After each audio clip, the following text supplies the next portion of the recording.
hendak bersyukur kepada Tuhan karena keadilan-Nya dan bermazmur bagi nama Tuhan yang maha tinggi.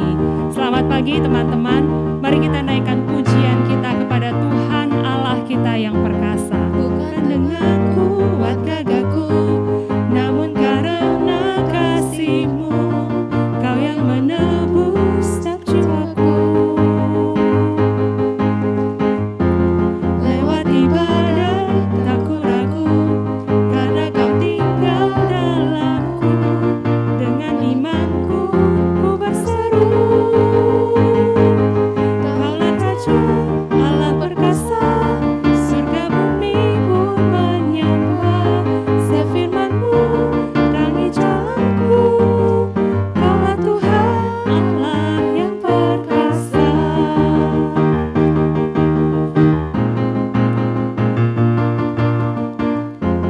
Bukan dengan kuat gagahku, namun karena kasih-Mu, Kau yang menebus setiap jiwaku.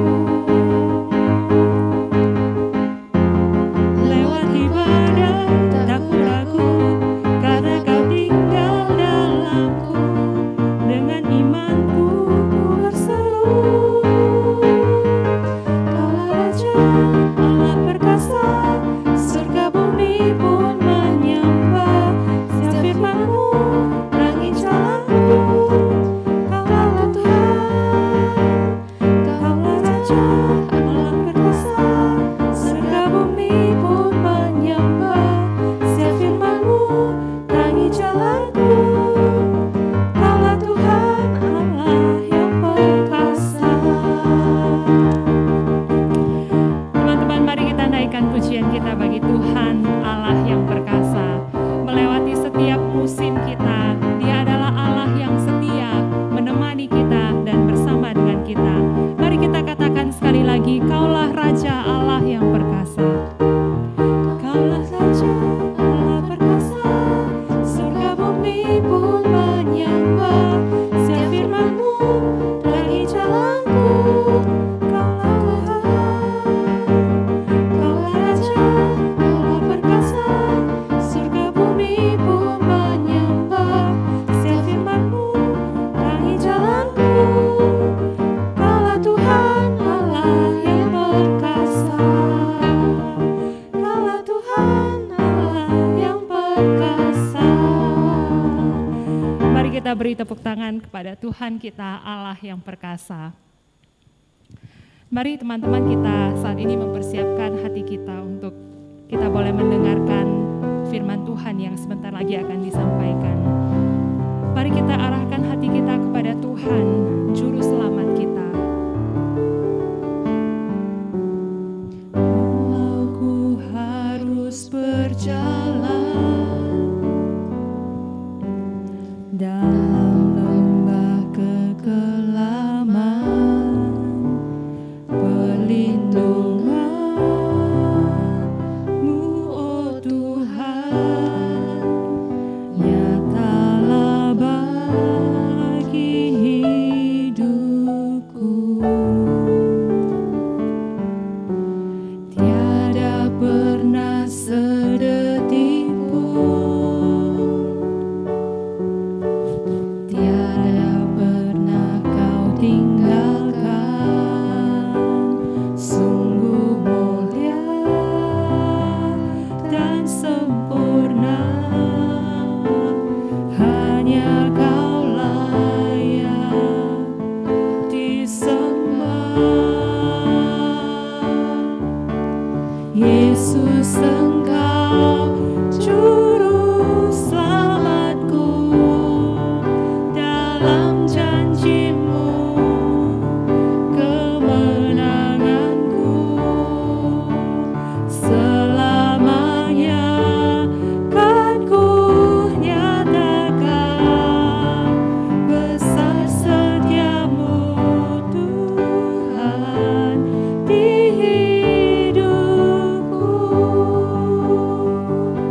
kami saat ini datang dengan hati yang terbuka di hadapan Tuhan. Kami bersyukur kepadamu karena Engkau adalah Tuhan, Juru Selamat kami, yang tidak pernah meninggalkan kami, yang senantiasa ada bersama dengan kami, meski kami harus melewati lembah kekelaman. Ya Tuhan, Engkau yang tahu apa yang menjadi pergumulan setiap anak-anak-Mu saat ini. Biarlah Engkau berbicara kepada mereka secara pribadi lewat firman yang sebentar lagi akan disampaikan.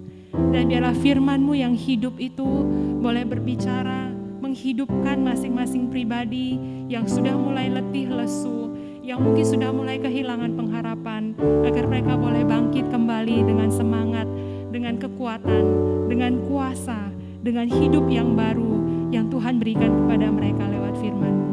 Terima kasih Tuhan. Kami serahkan setiap diri kami ke dalam tangan-Mu. Kami juga serahkan waktu kami ke depan ketika kami mendengarkan firman-Mu. Dalam nama Tuhan Yesus kami berdoa dan menaikkan syukur kami. Amin. Selamat pagi teman-teman teens, baik yang mendengarnya di rumah ataupun di mana kalian berada. Teman-teman, kita mengucap syukur kalau hari ini kita dapat berkumpul bersama untuk merenungkan kebenaran firman Tuhan. Dan kita juga mengucap syukur untuk minggu ini karena minggu ini merupakan minggu pertama di awal November. Mengucap syukur untuk penyertaan Tuhan dari setiap bulan, ganti bulan yang dapat kita lalui. Teman-teman, hari ini kita akan sama-sama merenungkan kebenaran firman Tuhan yang terambil dari Yakobus 5 ayatnya yang ke-19 hingga yang ke-20. Yakobus 5 ayatnya yang ke-19 hingga yang ke-20. Tema hari ini ialah winning others for Christ. Kita akan sama-sama belajar banyak mengenai tema ini. Kita akan sama-sama memperhatikan Alkitab kita masing-masing. Contoh akan membacakannya untuk kita semua. Yakobus 5 ayat 19 hingga yang ke-20. Saudara-saudaraku, jika ada di antara kamu yang menyimpang dari kebenaran dan ada seorang yang membuat dia berbalik, ketahuilah bahwa barang siapa membuat orang berdosa berbalik dari jalannya yang sesat, ia akan menyelamatkan jiwa orang itu dari maut dan menutupi banyak dosa. Teman-teman, kalau teman-teman ingat ya, di tahun 2017 yang lalu ada film yang berjudul Justice League. Sedikit spoiler ya. Contoh akan menceritakan sedikit secara singkat mengenai film ini. Jadi film ini menceritakan di mana dunia dalam keadaan yang begitu mencekam. Di mana dunia dalam ancaman. Karena pada saat itu diceritakan bahwa Superman telah meninggal. Superman, sang superhero yang selalu hadir memberantas kejahatan, telah mati. Sehingga digambarkan pula keadaan di mana penjahat-penjahat mulai bermunculan. Tidak sampai di situ saja, tiba-tiba muncul pula satu monster yang bernama Steppenwolf yang hadir untuk menghancurkan bumi. Dalam film itu akhirnya muncullah pahlawan-pahlawan yang lain selain Superman ya, untuk memberantas kejahatan-kejahatan yang mulai muncul, yang mengganggu kenyamanan dunia pada saat itu. Batman, sang kapten dari setiap pahlawan-pahlawan yang ada dalam film tersebut, mulai mengumpulkan pahlawan-pahlawan yang tersebar di penjuru bumi. Yaitu ada Aquaman, The Flash, Cyborg, serta Wonder Woman. Mereka hadir untuk memberantas kejahatan tersebut. Tetapi memang teman-teman, tanpa kekuatan Superman, nampaknya misi untuk memberantas kejahatan yang ada di dunia itu begitu sulit untuk terselesaikan. Akhirnya mereka mencoba untuk mencari ide membangkitkan Superman yang telah mati. Singkat cerita, akhirnya Superman hidup kembali. Tetapi teman-teman, ketika Superman hidup kembali, ingatannya pun seketika seperti menghilang juga. Dan Superman malah menjadi jahat, menyerang pahlawan-pahlawan yang mencoba membangunkannya tadi. Dan pahlawan-pahlawan yang membangunkannya pun akhirnya kaget.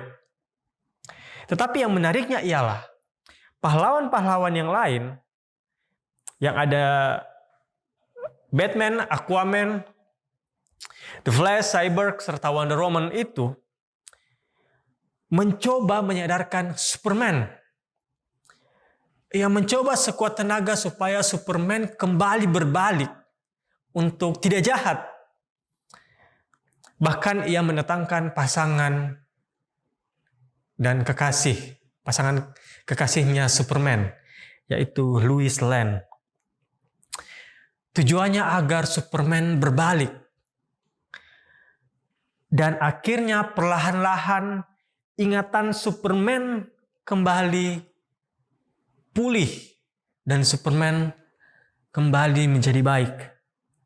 Semua itu berkat dari kontribusi superhero yang ngotot untuk membuat Superman berbalik serta Lois Lane pasangannya Superman. And finally Superman dapat bekerja sama lagi dengan superhero lain untuk menyelamatkan dunia. Sebuah cerita yang menarik, teman-teman. Dalam hal ini contoh menyoroti pada film tadi ialah pada aspek di mana superhero yang lain tuh berusaha keras untuk membuat Superman berbalik dari yang awalnya jahat untuk berbalik kepada yang baik, untuk menyelamatkan dan memberantas dunia dari kejahatan-kejahatan. Terdapat sebuah penggambaran yang kuat mengenai usaha dari seorang teman yang berjuang untuk mengusahakan temannya yang nampaknya menyimpang supaya berbalik. Dan teman-teman, dalam Yakobus 5 ayatnya yang ke-19 hingga ke-20 yang telah kita baca tadi pun mengajak kita untuk memperhatikan satu sama lain. Khususnya jika ada yang telah menyimpang. Apakah yang dimaksudkan Yakobus dan apa yang dapat kita lakukan? Mari kita lihat bersama-sama. Setidaknya ada 3 hal yang dapat kita perhatikan dari Yakobus 5 ayatnya yang ke-19 hingga yang ke-20 ini.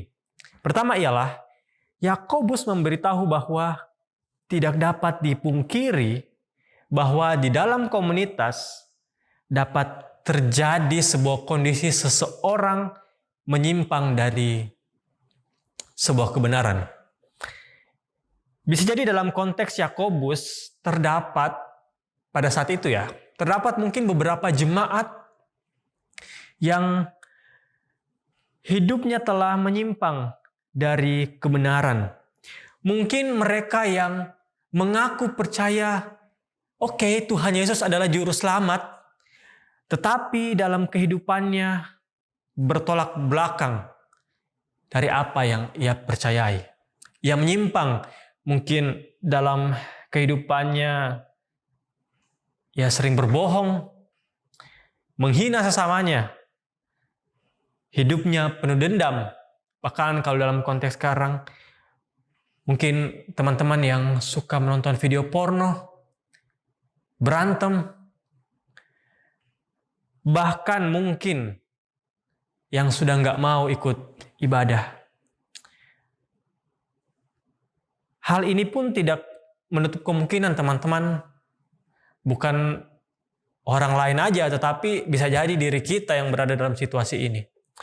Tetapi hal yang pertama ialah Yakobus memberitahu bahwa tidak dapat dipungkiri dalam sebuah komunitas siapa saja atau akan mungkin ada sebuah situasi seseorang berada dalam kondisi menyimpang dari kebenaran. Yang kedua ialah Yakobus tidak hanya mengatakan jikalau ada nih orang yang menyimpang dalam sebuah komunitas. Tidak berhenti sampai di situ teman-teman. Tetapi Yakobus mendorong pembacanya untuk yuk berpartisipasi untuk membuat orang tersebut berbalik. Dan seharusnya inilah sebuah komunitas. Inilah nilai dari sebuah komunitas. Berkontribusi aktif untuk melihat teman-teman kita, mengasihi sesama kita. Dan Yakobus ingin setiap jemaat Tuhan untuk memperhatikan setiap jiwa-jiwa yang terhilang. Dan kehadiran kita di komunitas teman-teman seharusnya membantu teman-teman kita yang mungkin sudah mulai menyimpang untuk datang kepada Tuhan. Jadi poin yang kedua ialah Yakobus mengajak umat Tuhan, kita semua nih, untuk berkontribusi, berpartisipasi aktif, melihat teman-teman kita yang mungkin sudah mulai menyimpang, bahkan menyimpang. Lalu poin ketiga ialah Yakobus tidak hanya memberikan tugas kepada jemaat dan kita semua untuk memperhatikan sesama kita yang telah menyimpang, tetapi Yakobus memberikan sebuah dampak tindakan dari yang kita lakukan dalam tanda kutip menyelamatkan jiwa orang atau sesama kita dari maut dan menutupi banyak dosa. Itu di ayat yang ke-20. Maksudnya ialah ketika kita atau teman-teman kita yang menyimpang dari kebenaran, maksud dari kebenaran ini ialah firman Tuhan ya. Dan orang-orang yang menyimpang dari kebenaran ini tuh digambarkan seolah-olah mereka berjalan ke arah maut. Itulah mengapa Yakobus menggambarkan ketika kita membuat orang berbalik dari dosanya, dikatakan bahwa kita menyelamatkannya dari maut. Kemudian juga terdapat kalimat yang menunjukkan dampak menutupi banyak dosa. Apa artinya contoh? Maksud dari kalimat ini ialah ketika seseorang berbalik dari dosanya dan datang kepada Tuhan Yesus, di mana Tuhan Yesus adalah Allah yang Maha Kasih dan Maha Penyayang. Ada pengampunan, teman-teman. Ada pengampunan untuk kita semua yang datang. Mengaku kesalahan kita. Manusia yang berdosa ini. Itulah maksud arti dari menutupi banyak dosa. Teman-teman, Yakobus 5 ayat 19 hingga ke-20 ini merupakan sebuah panggilan untuk kita semua. Sebuah challenge yang begitu penting bagi kita sebagai murid Kristus. Yakobus begitu menekankan bahwa hal ini begitu penting. Orang yang menyimpang ibarat seperti orang yang berjalan menuju maut, teman-teman. Dan mereka, bahkan kita mungkin yang berada dalam posisi itu, begitu butuh pertolongan dan pengampunan dari Tuhan Yesus Kristus. Maka seharusnya kita pun hadir sebagai alat Tuhan untuk memenangkan orang-orang di sekitar kita yang Tuhan telah percayakan.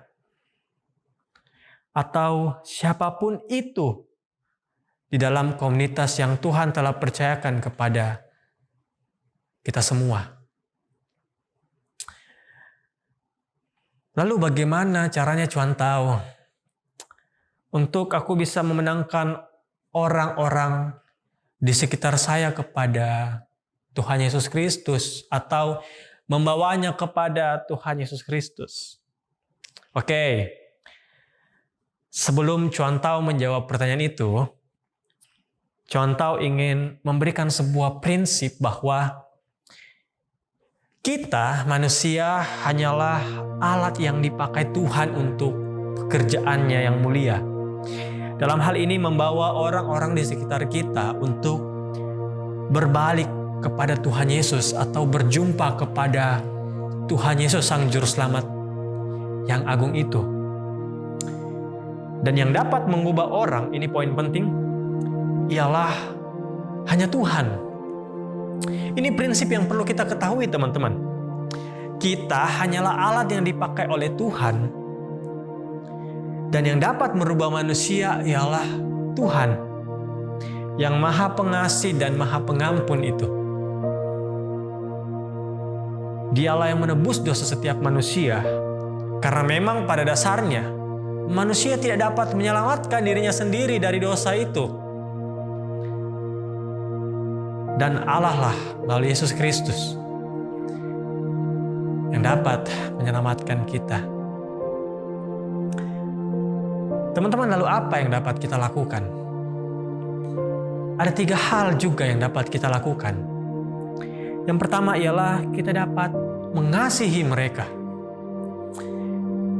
Kita mengasihi orang-orang yang mungkin berbalik kepada Allah, yang telah menyimpang, atau mungkin yang belum mengenal Kristus. Kita tetap mengasihi mereka dengan tulus. Kasihi mereka sama seperti Kristus telah mengasihi kita. Dan itulah alasan kita mau dan peduli dan berusaha membawa mereka kembali kepada Tuhan.